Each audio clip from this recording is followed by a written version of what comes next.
Before we begin the story, don't forget to like the video and tell us where you watched it in the comments. Elias Ward had lived alone on the edge of the desert for almost 10 years. His cabin sat where the dry grass met the hard red soil, far enough from town that a rider could pass by without ever noticing a man lived there. He preferred it that way. After the raid that took his wife and younger brother, he had not sought company. He worked his small patch of land, repaired his fences, and rode to town only to buy supplies. His days were predictable. His nights were quiet, except for the times his memories woke him. That evening, he was returning from checking the far fence line when he noticed something unusual near the ridge, movement that didn't fit the rhythm of the landscape. The sun was dropping fast, and the orange light made it hard to judge distance, but he could tell it wasn't an animal. The figure stumbled more than walked. Elias tightened his grip on the reins and slowed his horse. His first reaction was caution. He had learned not to approach anything in the open without thinking it through. But when the figure collapsed to one knee, he knew it wasn't a threat. It looked more like someone who had run too far for too long. He dismounted and approached on foot, keeping his steps steady and visible so whoever was wouldn't panic. A few yards away, he stopped. The person lifted her head slightly, a young Apache girl, maybe 18 or 19. Her hair was tangled, her cheeks streaked with dust. Her deerskin clothing was torn at the shoulder and hip.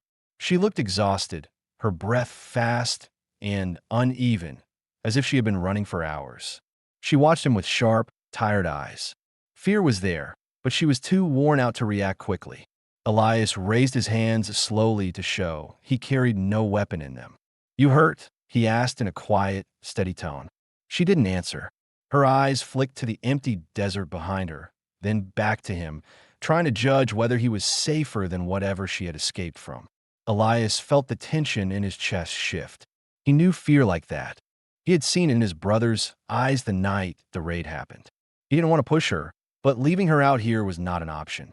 The desert grew cold fast after sunset, and she wouldn't last the night in her condition. "My cabin's close," he said. "Food, water. You can rest.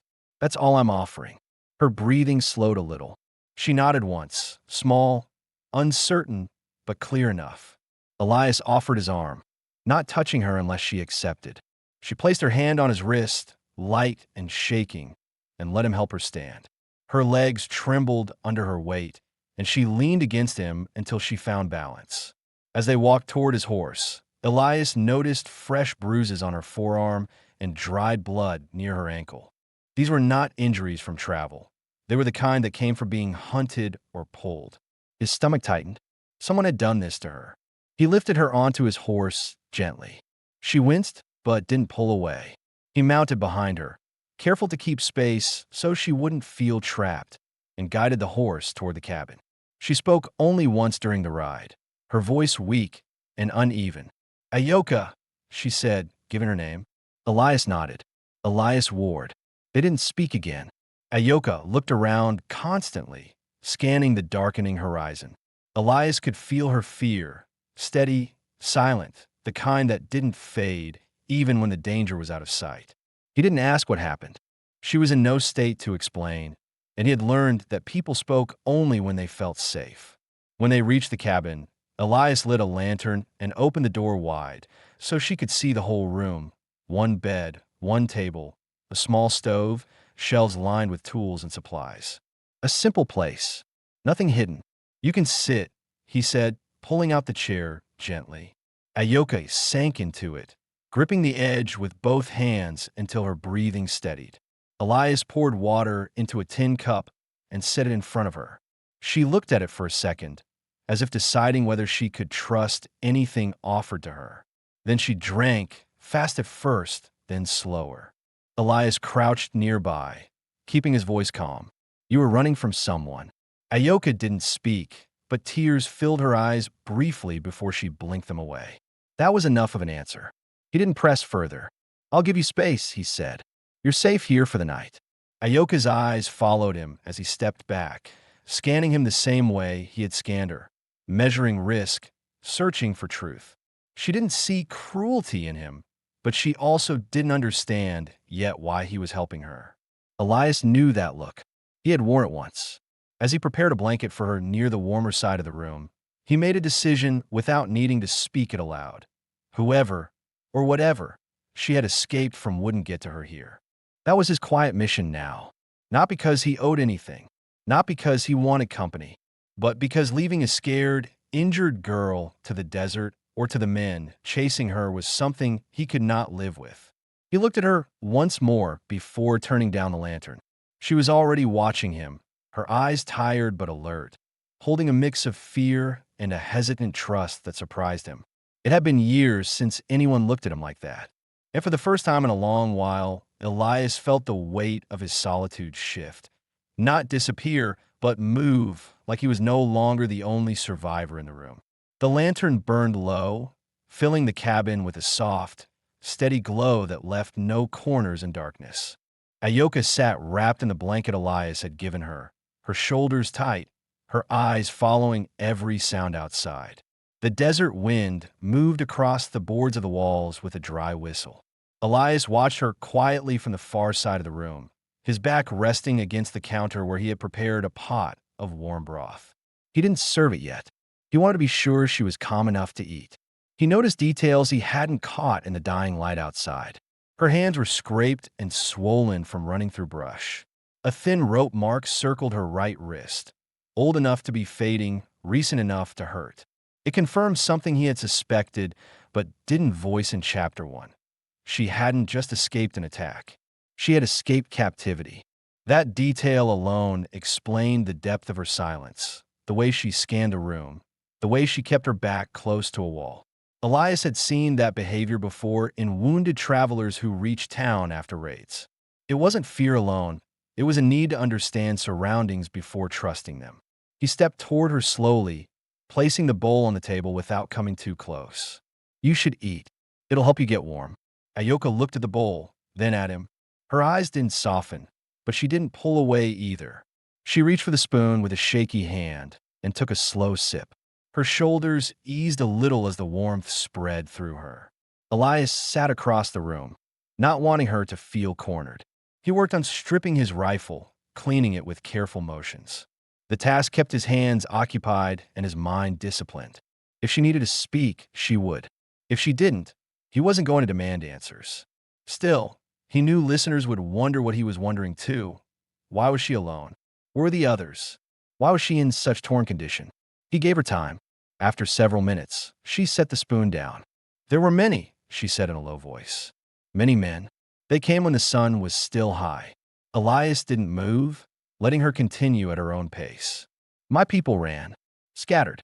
Some fell." She swallowed. "I do not know who lives." Her voice tightened, and Elias saw she was fighting to keep control. He lowered his rifle, resting it on his knee. "You don't have to remember all at once." Ayoka blinked hard and looked down. She wasn't crying.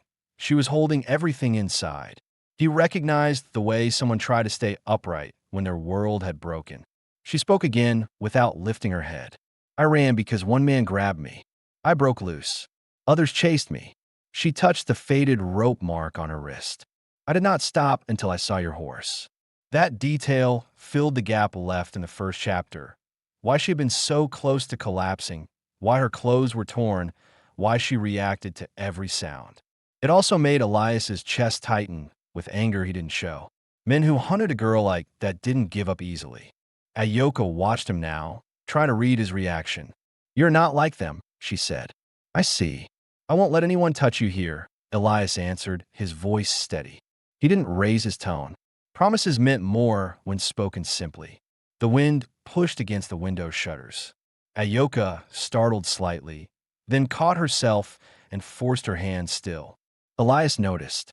"You're safe inside these walls," he said, "and I keep watch. No one's coming through that door unless I want them to." She studied him for several long seconds, as if testing the truth of his words. He didn't look away. His expression remained steady, controlled, honest. Slowly, Ayoka shifted the blanket aside and stood. Her legs were unsteady, but she moved with purpose. She walked a few steps toward the bed, then stopped. "You sleep?" she asked. Elias shook his head. "Not yet. You take the bed. I'll stay awake a while." You stay awake because of me? I stay awake because someone might be out there, he replied. I'd rather know before they get too close. Ayoka's eyes softened for the first time since he found her. Not fully, but enough to show she understood his decision wasn't obligation. It was protection. She lay down on the bed cautiously, as if testing whether the mattress would give way. Once she settled, she wrapped the blanket around herself and turned to face the wall, though Elias could tell she wasn't asleep. He returned his chair by the door and cleaned the last piece of the rifle. His thoughts stayed sharp. He went through the same questions the audience might ask. How many attackers were there? Were they close? Would they follow her trail? Why was she so certain she was the only one left? He decided he would check the land at first light, search for tracks, and learn if anyone had followed her. It wasn't just for her safety, it was for his land, too. If men like that were nearby, he needed to know. When he blew out the lantern, the moonlight entering through the window made the room pale and calm. Akioka's breathing finally slowed. Elias listened to the desert outside, the way he always did, but tonight he listened with a different kind of responsibility. For the first time in years, he wasn't simply guarding his home. He was guarding someone who had chosen to trust him with the last strength she had left. And that changed everything. The moonlight had shifted across the floor by the time Elias allowed himself to lean back in the chair. He didn't sleep, but his body rested the way a man's could when he trusted his own instincts more than his eyes. Ayoka lay still on the bed, wrapped tightly in the blanket, her breathing steady but shallow. Every few minutes her eyelids twitched, signs of dreams she was trying to outrun even in sleep. Elias kept listening to the desert outside. He counted the wind shifts, the distant rustle of dry brush, and the occasional thump of a settling board in the cabin walls. Everything remained familiar, but now he understood what the audience might wonder. How safe was she? Were the men who chased her skill trackers? Could they find the cabin by morning? Elias had the same questions. Chapter 3 needed to address them without breaking the flow. As the silence stretched, Ayoka suddenly jerked awake. She sat up sharply, eyes wide, breath fast as if she had been pulled from drowning. Her hands shot out to steady herself, gripping the blanket until her knuckles whitened. Elias didn't move from his chair, not wanting to startle her. "You're in my cabin," he said quietly. "You're all right." Ayoka blinked rapidly as the room came back into focus. She looked toward the window, then toward the door, then at Elias. Her voice trembled. "I heard them. No one's out there," Elias reassured. "Just the wind." She pressed a hand to her chest, trying to steady her breathing. She wasn't used to waking somewhere safe, and her body didn't know how to accept it. Elias stood slowly so she wouldn't feel threatened and poured water into the tin cup. He handed it to her with enough distance that she could take it or refuse it freely. She took it. "I sleep light," Elias said. "If anyone came near, I'd know before they stepped on the porch." Ayoka nodded, but didn't seem fully convinced. She studied the door again, as if expecting it to blow open. He understood. Her mind was still trapped in the moment of her escape, where any noise meant danger. He had lived in that state once. It took years to unlearn. He walked to the window and checked the dark horizon. Everything looked the same. No fires, no movement, no distant shadows. He spoke in a steady voice, not to comfort her, but to give her facts. "I checked for riders earlier. No tracks near the cabin. If they followed your trail, they lost it before reaching the open ground." This answered another silent question. Why hadn't the attackers come yet? Because the wind had shifted at dusk and erased her prints across the hard soil. The kind of detail only a seasoned frontiersman would notice. Ayoka's shoulders relaxed a little. She watched Elias move around the room with quiet discipline, measuring how he checked the door frame, how he tested the window latch, and how he kept the rifle within reach. She wasn't just observing him. She was assessing whether he was capable of protecting both himself and her. "You don't fear them?" she asked. "I fear men who hunt the weak," Elias replied. "But fear doesn't stop me from doing what needs doing." She looked at him longer this time, as if trying to understand what shaped a man who spoke so plainly. Elias returned to the chair, but he sat a little closer to the bed, still giving her space, but not leaving her feeling isolated in her fear. Ayoka shifted on the mattress. "I dreamed of the man who grabbed me," she whispered. "He had long hair, a scar near his mouth. He followed us for hours. He was the first to reach me when the shooting started." Elias listened with his full attention. "Did you see any markings on him?" he asked. "Clothing, color, anything?" She hesitated before speaking. "Red cloth tied on his arm." Elias's jaw tightened. That detail mattered.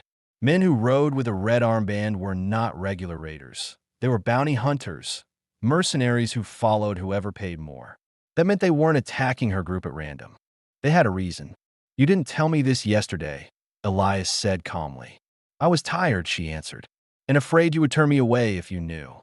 "I'm not turning you away," he said, voice firm but not harsh. "But knowing who's after you changes how I prepare." Ayoka lowered her head. "Do they know your land?" "No," Elias said. "But men like them don't care whose land they cross. If they think you ran this way, they'll search until they find something." Ayoka swallowed hard. "I brought danger to your home." "You came here because you had no choice," Elias said. "That makes you a guest, not a problem." Ayoka watched him in silence, processing the difference between how she expected a man to respond and how he actually did. Her breathing slowed again, steadying enough that she lay back on the pillow. The lantern flickered at the last of its oil. Elias stood to refill it, but paused when Ayoka's hand reached out. Not grabbing, not pulling, just brushing his sleeve lightly. "Stay close," she whispered. "Only tonight." Elias nodded once. He didn't sit on the bed, but he placed his chair nearer to it than before. Close enough that she could see him if she opened her eyes. Far enough that she wouldn't feel trapped. As she drifted back into an uneasy sleep, Elias remained alert. He thought through the next steps. He would check the ridge at dawn, follow whatever traces remained of her pursuers, and judge whether the cabin risked discovery. He also considered something the audience might wonder. Why is Elias helping her this much? Why risk his quiet life? He answered that silently as he watched her sleep, because he knew what it meant to lose everyone, to run until your body gave out, to sleep with fear pressed against your ribs. And because he had spent years living with ghosts, saving one living soul felt more meaningful than guarding his solitude. Outside, the sky began to lighten, announcing the approach of dawn. Elias stood, checked his rifle, and counted his ammunition. He would step out as soon as there was enough light to see tracks. He glanced at Ayoka one last time. "I'll be back before the sun gets high," he said quietly. She didn't open her eyes, but she nodded. She trusted him, barely, but enough for him to see it. And trust, he knew, was the beginning of everything that would come next. The first light of dawn crept across the horizon just as Elias stepped outside with his rifle slung over his shoulder. The air carried the cold bite of early morning, sharp enough to wake the senses. He paused on the porch to listen. No horses, no voices, no campfire crackle in the distance. The desert was as still as a hell breath. Inside, Ayoka slept lightly, turning every so often, but no longer waking in panic. Elias knew she wouldn't rest fully until she felt certain no one was coming. That certainty depended on what he found now. He moved toward the ridge in steady, quiet steps. The dirt was firm from the night air, making tracks clear and easy to read. After a few minutes, he found the trail, faint but present. Hoofprints from 2 riders, maybe 3. The spacing suggested they were moving fast. More importantly, the prints curved away to the northwest, not toward the cabin. They had followed Ayoka's trail only until the wind took it. After that, they'd guessed wrong. Elias crouched and pressed his hand to the track. It was cold, hours old. No fresh print crossed it. For now, they weren't close. He stood and scanned the horizon again. Nothing. The men hunting her were dangerous, but not skilled enough to track through a shifting desert night. That answered a question the audience would likely have. How capable were these hunters? Would they find a cabin easily? The answer was clear. They were persistent but not experts. Still, persistence was dangerous on its own. Elias returned to the cabin with the information he needed. When he opened the door, Ayoka sat up immediately, her eyes alert, blanket wrapped around her shoulders. She searched his face for signs of danger before he even spoke. "They're not close," Elias said. Their trail turned away before they reached open ground. Ayoka's shoulders loosened, though not fully. "They will look again," she said quietly. "Maybe," he admitted, "but not today. And they're not tracking well. They got confused once the wind erased your prints." She lowered her gaze, absorbing the relief, but not allowing herself to trust it completely. Her past days had taught her too much about hope turning quickly into danger. Elias set his rifle aside and began boiling water for coffee and a simple breakfast. Ayoka watched him move, steady steps, calm breathing, quiet hands. It was clear she was still trying to understand why he was helping her with no hesitation. "What makes you stay here, far from town?" she asked. He didn't answer immediately. The question was personal, and the audience had likely wondered it since Chapter 1. He wasn't a man who shared easily, but Ayoka deserved truth. "I lost my family here," he said. "My wife and younger brother. A raid took them while I was out working the land." His tone stayed even, not dramatic. "After that, I didn't see much reason to leave. This land was ours. Leaving felt like giving it up." Ayoka nodded slowly. "You stay because it was your home with them." "Yes." She hesitated, then spoke again. "I stay because I have no one left." Elias stopped stirring the pot. The simplicity of her words carried more weight than any long explanation. She wasn't trying to gain pity. She was stating what her life had become. He served her food, placing the bowl within reach and stepping back, letting her choose the distance. She ate quietly. When she set the bowl down, her eyes drifted to the window, drawn by something outside. "What will you do now?" she asked. "Now that you know they are near." "I'll prepare," Elias said. "Fix the door frame. Reinforce the windows. Make sure you can move freely if something happens." "You think they will come?" "I think men like that return to places they're sure they haven't searched," he said plainly. "And I think they want you alive, not dead. That makes them determined." She looked down at her hands, remembering the grip of the man with the scar. Her fingers tightened, and Elias noticed. "You're safe here," he repeated, but this time he added what he hadn't said before. "You won't face them alone. Not while you're under my roof." Ayoka raised her eyes, surprised by the strength of his words. This wasn't casual kindness. It was a commitment, one Elias had made without asking anything of her. Her breathing steadied, but a different question formed in her mind, one the audience might share. Did Elias intend to keep her only until the danger passed?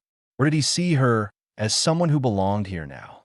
She didn't ask it aloud, and Elias wasn't ready to address it directly yet, but the tension between those possible futures filled the room with a quiet charge. After breakfast, she stood and helped him clean the dishes. She moved slowly, still weakened, but she insisted on helping. It wasn't about labor. It was about showing she wasn't a burden. Elias let her. She needed that sense of control after days of running and fear. Later, he brought out a small tin box containing needles, thread, and strips of clean cloth. "Sit," he said gently. "Let me fix your arm." She sat on the chair while he knelt beside her. The torn fabric on her shoulder revealed a scraped wound. Elias cleaned it carefully. Ayoka watched him the whole time, studying the way he handled her injuries. Careful, steady, respectful. "You have lost much," she said quietly. "So have you," Elias replied. For a moment, they simply breathed the same still air, acknowledging the shared weight without naming it. When he finished, she stood and tested her arm. The cloth wrap held securely. "You do not ask why I survived when others fell," she said. "It's not my place to judge that," Elias answered. "People survive because they fight, or because they run, or because something pushes them forward. What matters is you made it out." Ayoka swallowed. No one had told her that. No one had framed her survival as strength rather than luck or shame. Outside, the sun climbed slowly, warming the cabin walls. Elias began checking tools, gathering boards to reinforce the windows. Ayoka watched him for a moment, then picked up a hammer. "I can help," she said. He looked at her arm. "You should rest." "I rest when danger is gone." He nodded. Her determination wasn't reckless. It was born from needing to reclaim control of her life. He respected that. They worked together for the next hour. Ayoka held boards in place while Elias nailed them. She was silent at first, but gradually her breathing found a steady rhythm. For the first time since she arrived, she seemed grounded.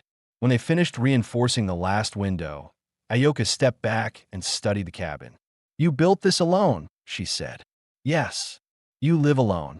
"I do," Elias answered without hesitation. She paused, then added softly, "Not today." Their eyes met. Not with romance. Not yet. But with understanding. Two people who had carried too much alone, realizing they didn't have to anymore. A small shift, quiet but real, settled between them. Outside, the desert was wide and empty. Inside the cabin, something had begun to take root. A fragile trust built on survival, choice, and the first calm morning they had both experienced in a long time. By noon, the light outside had sharpened into the dry brightness typical of the desert. Heat shimmered across the open soil, creating a stillness that made every sound more noticeable. Elias stepped out of the cabin with a strip of jerky in one hand and his rifle in the other, intending to check the property line again. Ayoka followed him to the doorway, wrapped in her repaired deerskin top, her expression composed but alert. She wasn't clinging to safety. She was watching, learning, preparing. Elias noticed. It told him something important that hadn't yet been spoken in the earlier chapters. Ayoka wasn't just someone in need of rescuing. She was someone who would fight if given the chance. And the audience might have wondered whether she would remain passive or step forward as danger grew. Chapter 5 needed to clarify that. He pointed to the far fence line. If they come, they'll likely cross from that direction. It's the only place riders can approach without being seen until they're close. Ayoka stepped beside him. "Because the land rises there," she said. He looked at her, surprised by her precision. "You've traveled these lands before?" She nodded once. "With my people." Elias handed her his small field binoculars. "Tell me what you see." Ayoka raised them to her eyes and scanned the ridge. Her hands trembled only slightly. She was not frightened now. She was focused. After a long moment, she lowered the binoculars. "No riders," she said, "but smoke far behind the hills." "A camp." "Smoke." Elias stiffened. That answered another question the audience might have wondered. Were the attackers nearby? Were they regrouping? The smoke suggested they were not far, but also not yet certain which direction she had fled. "They're not moving yet," he said, "but they're staying close." Ayoka swallowed, gripping the binoculars tighter. "They will track again. Men like them do not stop when they lose a trail." Elias could see the fear rising in her again, slow, controlled, but real. This wasn't the panic from before. This was the clear understanding of a woman who had seen what those men were capable of. He reached for the binoculars gently, letting his hand brush hers so she could feel his steadiness. "Then we make sure they don't find what they're looking for." Ayoka studied his face. "Why owe me this much?" "You owe me nothing." Elias didn't hesitate. "Because no one helped my family when they needed it.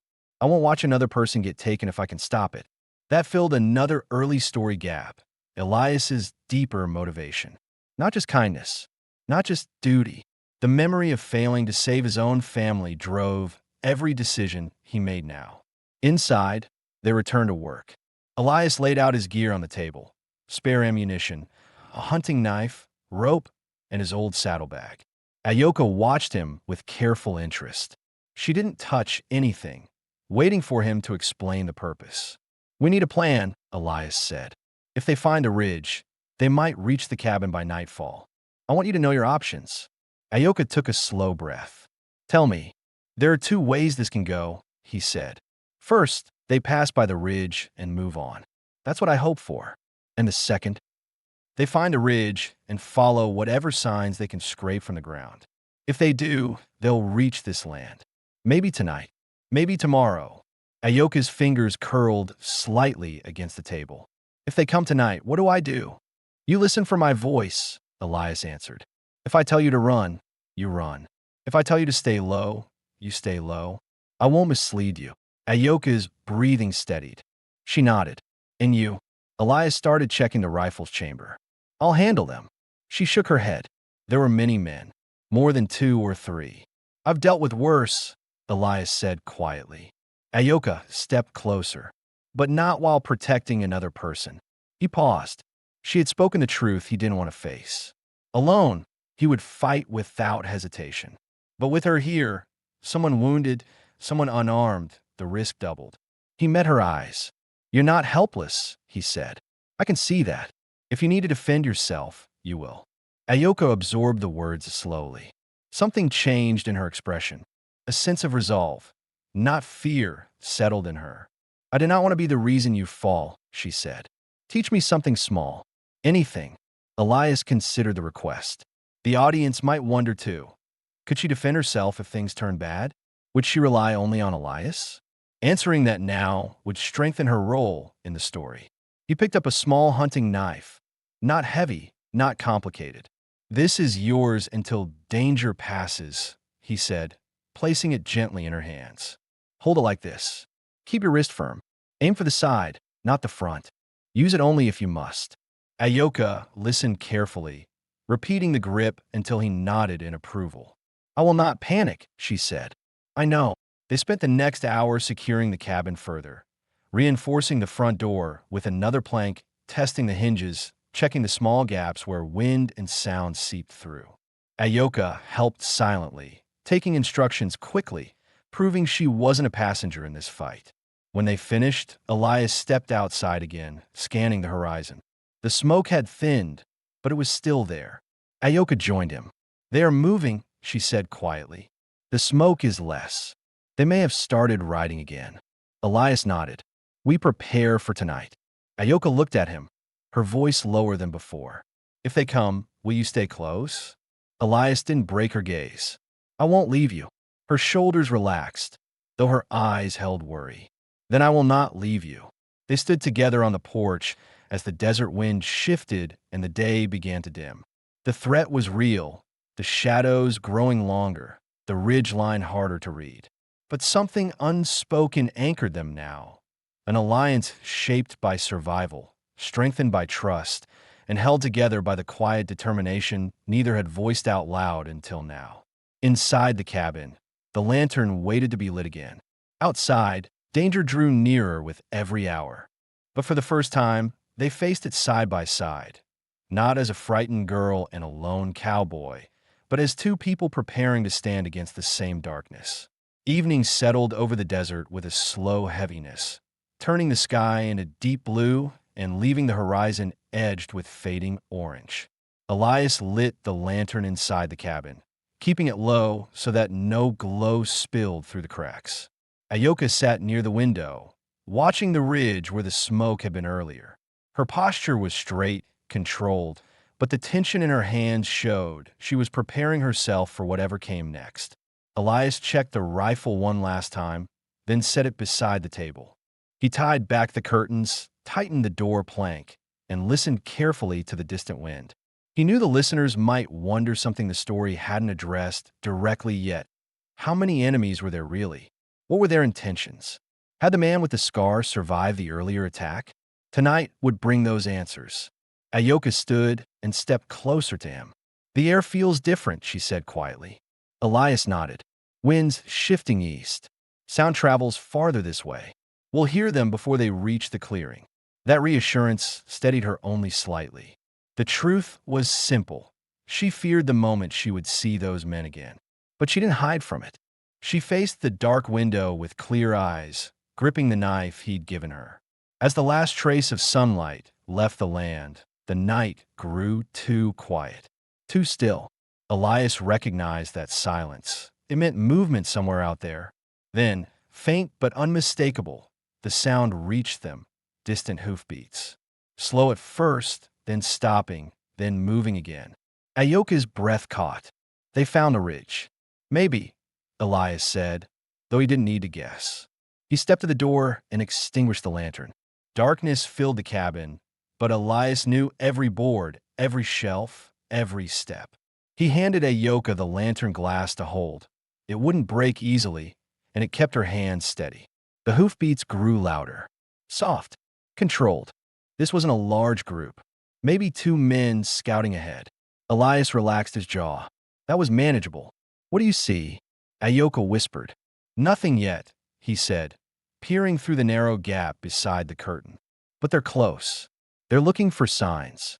Ayoka slowly moved beside him, keeping her distance but staying close enough to hear. The man with the scar, she whispered. He will come. Elias didn't look at her, but he heard the tremor of memory in her voice. If he comes, he won't leave here, he said. That much I promise. Outside, the riders stopped near the edge of Elias's land. One dismounted. A deep voice carried across the flat ground. Too far to understand, but the tone was clear, issuing orders. Ayoka tensed. He's telling them to search. How do you know? I know his voice. That answered another silent question, whether she remembered her captor clearly. She did. Too clearly. The first rider moved closer, scanning the ground. Elias could see him now, a tall man, hair tied back, wearing a dark coat. Not the one with the scar. This was a scout. Elias tightened his grip on the rifle. If he gets within 20 yards, he'll spot the window boards, Elias said. We can't let him get that close. Ayoka's breathing sped as the man took another step toward the cabin. She looked at the rifle, then at Elias. You will shoot. If he forces my hand, Elias said calmly. But the man suddenly stopped. He crouched, examining the ground. Then he turned sharply to his left, as if something else had caught his attention. Another rider called out from the ridge. A distraction, a mistake on their part. They hadn't pinpointed the exact direction yet. The scout mounted his horse and rode back toward the ridge. Hoofbeats faded slowly until the desert fell silent again. Ayoka exhaled shakily, her whole body loosening as though the tension had been a weight she had carried for hours. They'll search again, Elias said, but not tonight. They're unsure. They'll sleep in the hills and follow at first light. Ayoka turned toward him, fear still present but no longer sharp. We cannot wait for them to return. Elias nodded. This addressed something the audience would wonder. Was the cabin safe long term? Should they flee? Should Elias confront the hunters directly? Chapter 6 needed to clarify their strategic choices. I'll lead them away, Elias said. Draw their attention west. They'll follow a rider if he moves fast enough. Ayoka's eyes widened. Alone. You can't ride far yet, Elias said. Your wounds aren't ready, and they'd chase you harder. She stepped closer. If you ride out there alone, they'll outnumber you. Elias's voice remained calm. I don't plan on letting them catch me. Ayoka stared at him with a mix of fear and frustration. Do not risk yourself because of me. Elias paused, choosing his words carefully. I'm doing this because it's the right move, and because I won't let them take you again. I saw what they did to my family when no one stopped them. I won't repeat that mistake. She reached toward his arm, hesitating before her fingers lightly touched the sleeve. It wasn't a gesture of fear anymore. It was trust. Then let me stay beside you, she whispered. Not tonight, Elias said. Tonight, you stay safe. That's how you help. She lowered her hand slowly, but didn't step back. Then come back, she said. Promise me that. Elias held her gaze steadily. I will. Outside, the sky darkened completely. The riders would return at dawn. Elias would be ready. Ayoka, now calmer, prepared to defend the cabin if needed. The plan was clear. Survive until morning, then draw danger away from the only place she had left. Inside the cabin, two people who had been strangers only a day earlier sat in the quiet darkness, shoulder to shoulder, breathing the same still air. Waiting for the sun to rise on a fight neither was willing to lose. The sky turned pale gray long before the sun rose, the kind of muted dawn that made every sound clearer and every shadow longer. Elias had slept only in brief, controlled moments, leaning against the wall with his rifle across his knees. Ayoka was awake too, though she hadn't spoken for a while. She sat cross-legged near the cold stove, gripping the knife he'd given her, watching the window as if she could sense movement before it happened. Elias stood and adjusted his hat. They'll move at first light, he said. Scouts will check the ridge again. If they don't find anything, they'll push further south. I'm going to make sure they choose that direction instead of coming here. Ayoka looked at him sharply. You will ride toward them? Not toward, Elias replied. Across their line. just close enough to be seen. Her jaw tightened. You are one man. They are many. Elias didn't deny it. The audience might be wondering the same thing. How could one man divert a group of armed riders without getting himself killed? Chapter 7 needed to address that without making Elias into something unrealistic. I know these hills, he said. They don't. They're outsiders. They follow trails without thinking about the land. If I move fast through the rocks west of the ridge, they'll assume I'm leading them somewhere. Men like that always believe the prize is just ahead. Ayoka didn't argue, but he could see the conflict in her eyes, fear, frustration, worry, and a kind of anger that came from caring. She didn't want him hurt on her account, and she didn't want to lose the first safe person she'd found since the attack. She stood and stepped closer. If you fall, I will be alone again. I cannot watch you ride into danger without. She stopped, searching for the right words. Without knowing the truth of your plan. Elias reached to the table where he had laid out a rough sketch of the ridgeline. He pointed to 2 narrow passes between the rocks. If they follow me here, they'll have to dismount. I can break their line, slow them down, make them lose patience. If that happens, they'll stop searching your trail and chase mine instead. Ayoka frowned. And then what? They catch you further in the hills. No, Elias said, because they won't be able to keep up. Their horses aren't used to the rocky ground. Mine is. Ayoka held his gaze, trying to measure whether he believed his own confidence. He did. He wasn't reckless. He was calculating, steady, familiar with the land in a way those riders could never match. But there was still a question that hadn't been addressed clearly in earlier chapters, one the audience might have wondered. Would Ayoka stay behind without freezing in fear? Could she manage the cabin alone if danger turned toward her? Elias approached her slowly. You remember what I taught you last night? He asked. She nodded.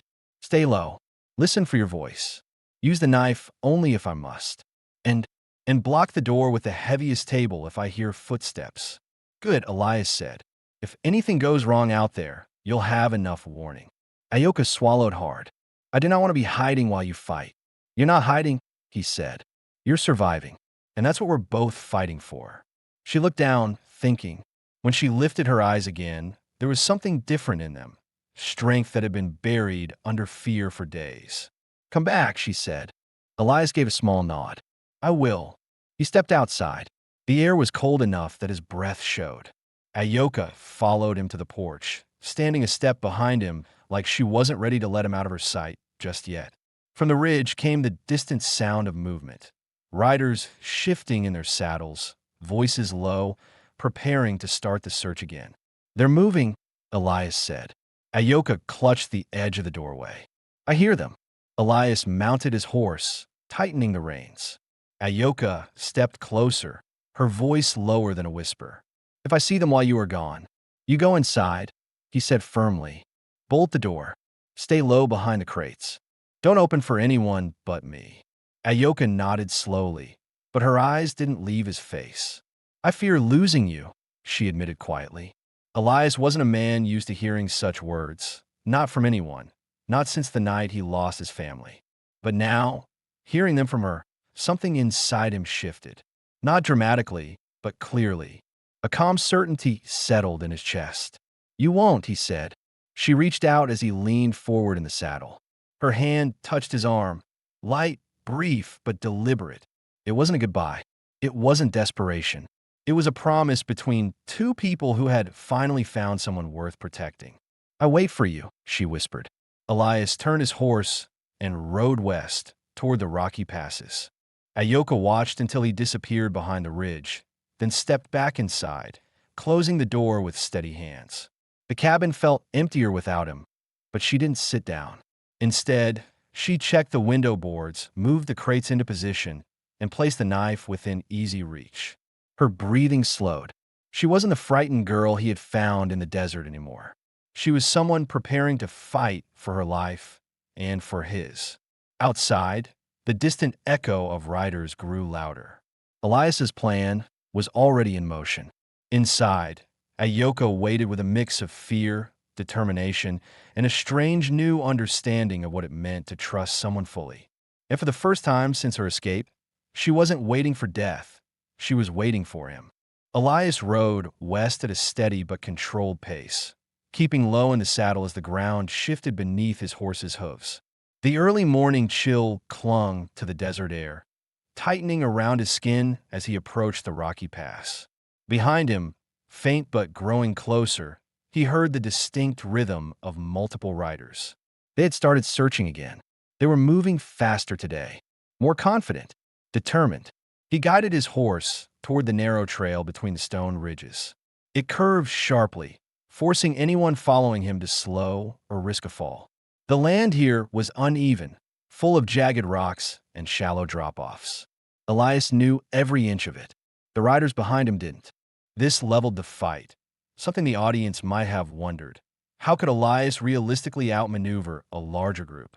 Chapter 8 needed to answer that through the land itself. Elias stopped briefly at the top of the ridge. From there, he watched dust rising behind the distant riders. They were splitting into two small groups. One circled toward the south. The other followed his direction. Good, he muttered. He wanted them to choose him, not a yoka. If they believed the lone rider was a threat or a lead, they would chase him deeper into the hills. He tapped his horse and moved again. Back at the cabin, the quiet felt heavier than the walls themselves. Ayoka paced slowly, her bare feet moving silently across the wooden floor. She had barricaded the door exactly as Elias instructed, checked the window boards twice, and kept the knife within easy reach. Yet, waiting, that was the part she struggled with. She listened for every sound.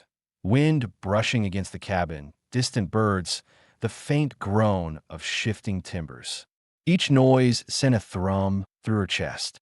The audience might wonder, could she truly defend herself if needed? Would fear take over when she was alone? But the truth now was clear. She was afraid, yes, but she was not the same frightened girl from the desert.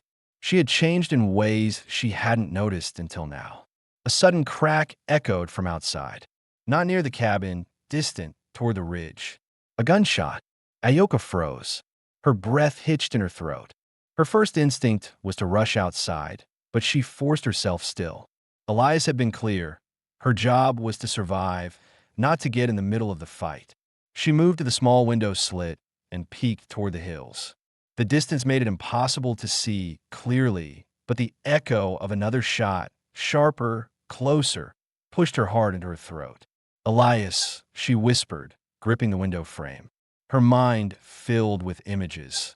Him alone against multiple riders, the man with the scar, the cold look in that man's eyes. She clenched her jaw, grounding herself. Elias was skilled, strong, and smart. He knew the land better than they ever would. She repeated those facts until they calmed her shaking hands. Another sound pulled her attention, a soft thud outside, near the side of the cabin. Ayoka turned sharply, knife in hand. She stepped toward the noise slowly, each step controlled, her breath steady. She reached the side window and angled her head to see without revealing herself. Her body relaxed when she saw it, just a tumbleweed brushing against the wall. But the moment reminded her of something important the audience might ask. Why doesn't she flee? Why stay in a place attracting danger? Because she finally had someone who treated her as more than a lost girl. Someone who didn't see her as a burden or a prize. Leaving him to fight alone would break something inside her that she couldn't rebuild. She returned to the window, overlooking the pass, waiting, listening. Elias reached the narrowest part of the rocky trail, just as the riders appeared on the other side. Their horses snorted and slowed, hooves slipping slightly on the rough terrain.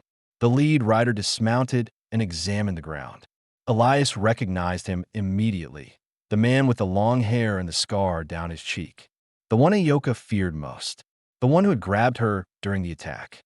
The man scanned the rocks, eyes sharp. He shouted something to the others. Two riders began circling around the ridge, looking for another way through. They were persistent, not reckless. Elias's plan needed to evolve. He guided his horse to a higher rock ledge, giving himself a vantage point.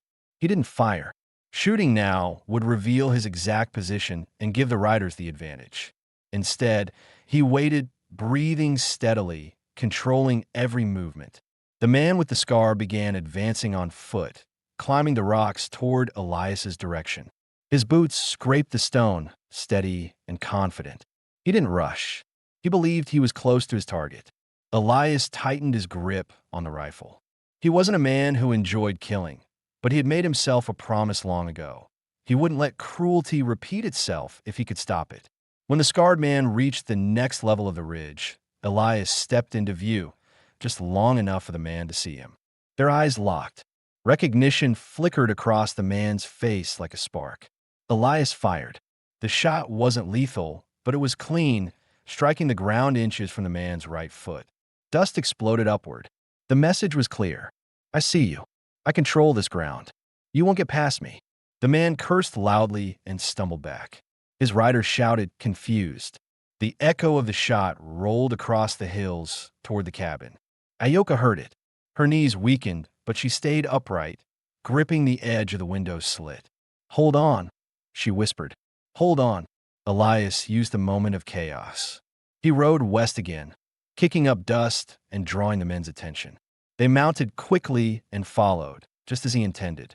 They believed he was retreating, but he was leading them into rougher terrain, areas where a single misstep could break a horse's leg. The chase grew louder as it moved deeper into the hills. But Elias remained calm, guiding his horse with precise movements. The men behind him struggled, shouting orders at each other, unsure which route he had taken. Soon, the sound of their pursuit faded, first becoming scattered, then distant, then gone. Elias slowed his horse and listened. Nothing. The riders had lost him. He turned back toward the cabin, choosing a safer, longer path home. His shoulder ached from gripping the rifle, and his breath came heavier than before. But he was alive, and more importantly, so was Ayoka. Ayoka waited in silence, counting each minute by the rhythm of her heartbeat. She didn't sit. She didn't cry. She didn't pray. She only watched the hills, the same way Elias had watched the door the night before. Then, after what felt like hours, a shape appeared at the far edge of the clearing. A lone horse, moving slowly, carefully. Ayoka's breath broke. She rushed to the door, unbolted it, and stepped out onto the porch just as Elias rode into the early afternoon light. He looked tired, covered in dust, but uninjured. Ayoka stepped forward, her voice breaking with relief she couldn't hide. You came back. I said I would, Elias answered, dismounting. For a moment, she simply stared at him, overwhelmed by everything she had feared and everything she had just been spared. Then she did something she hadn't planned. She reached out, grasping his coat and pulling him into a tight embrace. It wasn't romance. It wasn't desperation. It was survival, gratitude, and the raw relief of seeing him alive. Elias returned the embrace with one arm, resting his hand against her back as his breath steadied. It's over for now, he said. They won't come back today. Ayoka closed her eyes, holding on to the truth of those words. But both of them knew something else, something the audience would naturally wonder. Was this fight over completely? Or was there one final confrontation still ahead? That answer waited in the next chapter.